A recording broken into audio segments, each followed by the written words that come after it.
to the distinguished representative of the International Catholic Committee of Nurses and Medico-Social Workers. You have the floor. Thank you, sir. Good morning, Mr. Chair, distinguished panel members, national representatives, and guests. Thank you for this opportunity to address the United Nations 52nd Commission on Population and Development, CICIAMS oral statement on the Program of Action and 2030 Agenda for Sustainable Development addresses human rights, empowering women, the aging population, and fertility health. On human rights, leaving no one behind, healthcare, and informed consent.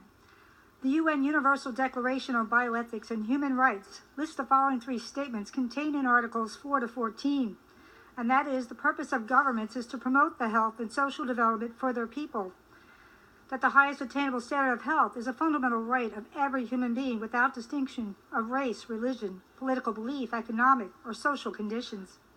And thirdly, this right obligates nations to offer healthcare options which promote life, identifying the risks and benefits, promoting autonomous and informed consent of all people. Empowerment of women. Limited knowledge is a barrier to empowerment. In the words of Nelson Mandela, education is the most powerful weapon you can use to change the world.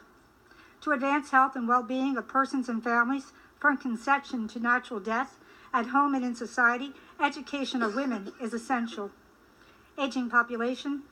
Education, valued life experiences, and promotion of healthy lifestyles for the aging population will lessen dependency. Increase cognitive affluence through continued education allows people over 65 to work and to contribute to society much longer. Education needs to include prevention of health challenges and disabilities. Lay in 2016 reports fertility decline as the driver of the aging population. A dearth of young people contributing to society and caring for the aged is anticipated among post-dividend countries. Fertility health, crossing multi-generational and cultural barriers. Fertility is an integral part of total self.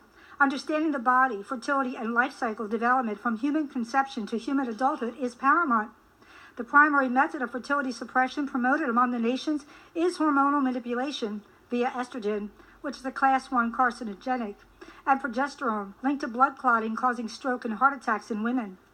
Depo-Provera studies found a 3.3-fold risk of poor prognosis breast cancer. In addition, the use of this drug during adolescence or early adulthood, which is a critical period of home accretion, will reduce peak bone mass and increase the risk for osteoporotic fractures in later life. Creighton model is a modern method of fertility care. It's 95% effective, illness risk, easily taught from mother to daughter, and crosses multi-generational and cultural barriers. And cost of this method is considerably less than contraceptives and highly reliable and natural. In closing, we leave you with this quote from St. Mother Teresa at Cairo to the United Nations. Each child is created in the special image and likeness of God for greater things, to love and to be loved. Our children are the only hope for the future. As older people are called to God, only their children can take their place. We thank you, the International Catholic Committee of Nurses and Medico-Social Assistants from Africa, Asia, Europe, the Americas, and Oceania. Thank you.